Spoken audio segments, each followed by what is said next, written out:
Bienvenue dans ce 4e jour de cette formation neuropositive de neurosciences appliquées à la vie quotidienne. Et aujourd'hui, nous allons aborder la question de la relation avec notre propre corps, de la conscience de notre corps au jour le jour, en nous disant que peut-être notre corps a en fait beaucoup de choses à nous dire. Vous avez probablement remarqué comment en Occident aujourd'hui, il nous est possible de passer certaines journées comme complètement coupés de notre corps, déconnectés, comme si nous étions une tête flottante avec une liste de choses à faire. On supporte un mal de tête dû à la tension. On ne tient pas compte du fait qu'on a l'estomac serré en abordant une séance difficile au travail. Ou encore, nous ne réalisons que nous n'avons la mâchoire crispée qu'au moment de passer à table ou d'aller nous coucher le soir. Notre corps nous envoie en fait des messages toute la journée, mais la question est: y prêtons-nous attention? Sommes-nous capables de les écouter? Car voilà en fait la nature du problème. Notre corps est tout à la fois un système d'alerte par rapport à des tensions, à du mal-être ou des maladies, une boussole émotionnelle, et puis le voyant lumineux de notre état de santé physique ou psychique. Extraordinairement sophistiqué. Apprendre à être à l'écoute de ces signaux, ce que les scientifiques appellent l'interoception, ou la conscience corporelle, pourrait bien être la pièce manquante du puzzle de l'occidental contemporain et de son envie bien naturelle et légitime de clarté, de bien-être authentique et d'une certaine forme de sérénité. Car en réalité, notre corps sait un ensemble de choses que notre mental ignore. Voyons ce qui se passe, par exemple, lorsque nous ignorons les murmures de notre corps. Il peut y avoir une anxiété qui semble surgir de nulle part. Pourtant, notre corps l'a senti monter avec une forme de compression thoracique, une respiration qui devient superficielle, une accélération du rythme cardiaque, bien avant que notre esprit conscient ne s'aperçoive du fait que nous commencions à être anxieux. Ou bien ces éclats émotionnels pour des broutilles, alors que notre système nerveux a accumulé des signaux de stress depuis quelque temps et que simplement on vient d'attendre une limite de cumul de ces différents états déplaisants. Des recherches montrent que les personnes qui sont les plus conscientes de leurs sensations corporelles sont nettement plus aptes à reconnaître et à réguler leurs émotions. Elles sont également plus aptes à reconnaître les émotions des autres. Elles détectent le stress avant qu'il n'atteigne des niveaux insupportables. Ces personnes traitent leurs sentiments au lieu de les refouler, au lieu de les mettre de côté ou de les réprimer. Elles font la différence, par exemple, entre « je suis anxieux » ou « j'ai besoin de réconfort et j'ai faim ». Et on admettra tous que parfois il est assez difficile, avant d'avoir pris le temps d'analyser ce que nous ressentons, de nous rendre présents à ce que nous ressentons, de faire la différence. La conscience corporelle modifie littéralement la façon dont nous gérons les imprévus de nos vies. D'autres études montrent le fait d'être à l'écoute des sensations internes réduit les symptômes d'anxiété, diminue le stress perçu et améliore notre capacité à nous remettre d'émotions difficiles. Au fond, ignorer nos sensations reviendrait à conduire une voiture en ne tenant absolument aucun compte du tableau de bord. Les voyants ne veulent rien dire, et en conséquence, nous manquons simplement d'informations cruciales sur l'état dans lequel nous sommes, comme le serait un conducteur qui ne regarderait rien de son tableau de bord.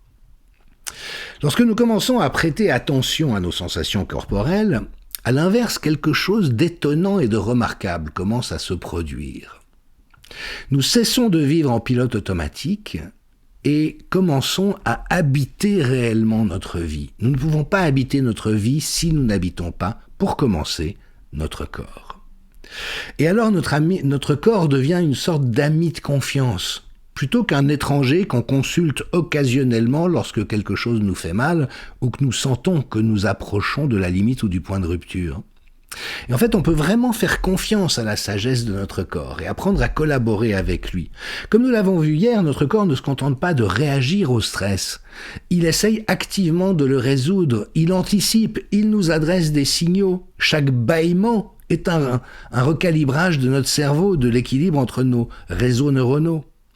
Chaque soupir est une tentative de remettre notre système nerveux à l'équilibre. Chaque étirement est un retour au calme pour nos muscles et notre cerveau. Alors je vous propose quelques petites pratiques très simples. Et de nouveau, c'est souvent leur simplicité qui est le plus grand obstacle. Nous sommes des êtres compliqués qui aimons les choses très compliquées. Et quand une pratique est toute simple, nous avons peut-être tendance de la balayer d'un revers de main. La première, c'est bien sûr le scan corporel.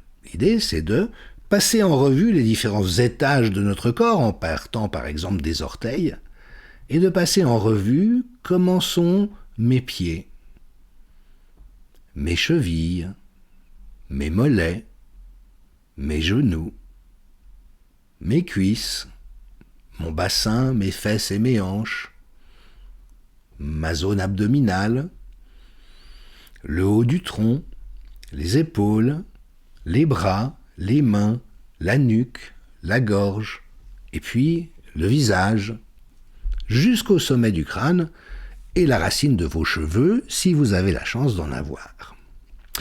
Et au cours de ce trajet, l'idée est de remarquer toute sensation, chaleur, fraîcheur, tension, détente, fourmillement, tout ce qu'il se donne à observer, nous l'accueillons sans chercher à le modifier. On dit simplement « Bonjour, bonjour mon corps, je te vois, je te sens ». Et lorsqu'on réalise cette expérience en étant pleinement présent à elle, on voit que les choses s'apaisent très rapidement. Autre pratique, le détective de la respiration. Tous nos états émotionnels et psychiques, mentaux, spirituels, se traduisent immédiatement dans des fluctuations et des modulations de notre respiration, l'amplitude respiratoire, le rythme respiratoire, mais également est-ce que ma cage thoracique et mes côtes sont comme un accordéon qui se meut avec grâce sous l'effet de la respiration? Est-ce que mon abdomen se lâche comme le ventre rebondi du Bouddha à chaque inspire? Est-ce que mes épaules sont libres? Est-ce que le souffle est tout en haut des poumons? Est-ce qu'il se déploie à l'intérieur du corps? Toutes ces marqueurs qui peuvent devenir un support de curiosité bienveillante, de nouveau simplement, comment est-ce que c'est, ici et maintenant, s'accorder à soi-même un peu d'attention. On peut également vérifier le rythme cardiaque, poser 2 doigts sur le poignet ou sur le cou et essayer de sentir où en est notre brave cœur, ce cœur qui depuis bien avant notre naissance ne cesse de battre, de minute en minute pour nous garder en vie, qui ne prend jamais de pause, de vacances, qui ne part pas en voyage, qui ne fait pas la grève, non, qui est là à notre service inlassablement, inlassablement. Courage vient bien sûr du mot cœur. Et puis lorsqu'une émotion, une sensation forte se présente, cherchez à la nommer. Comment est-ce que je ressens ceci dans mon corps? Est-ce que j'ai le visage chaud? Est-ce que j'ai la gorge serrée? Est-ce que j'ai l'estomac noué? Il existe d'ailleurs un processus thérapeutique appelé Tipeee, où lorsqu'on a des émotions, on cherche juste à être focalisé sur leur résonance corporelle, elles changent souvent d'endroit, et on suit leur parcours dans le corps, sans chercher à influencer les choses, jusqu'au moment où cela disparaît. Et nommer, bien sûr, les sensations et les émotions, vous le savez, aide à les vivre d'une manière qui soit construite et qui nous dote d'un certain recul. Et au fond, on pourrait dire que tout ce que nous venons de décrire, c'est comme l'invitation que notre corps attendait. À chaque instant où nous choisissons de nous connecter, même pendant quelques secondes, nous constituons un pont entre notre corps et notre esprit.